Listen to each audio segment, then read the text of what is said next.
Мин үземне Россиядә төрмәдә итеп хис итмим.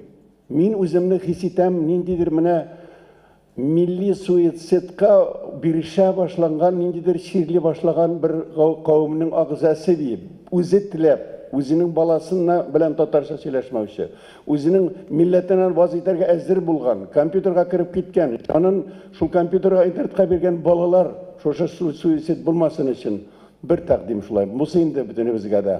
Агайыны, ул урысларны үгетләп, кычкыртып, татарчага өйрәтеп, бик рәт булмас, алар өйрәнмәс ул.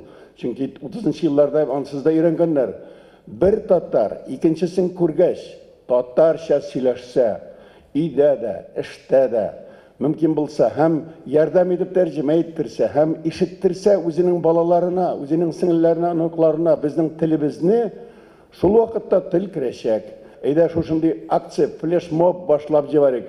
Татарлар, телне белүчеләр, әйдәгез татарча сөйләшәбез, белмәгәннәргә дублировать итәбез, әйтәбез, теләсә ничек барыбер безнең телебезнең аһаңын яңгыратып, телгә өйрәтәбез.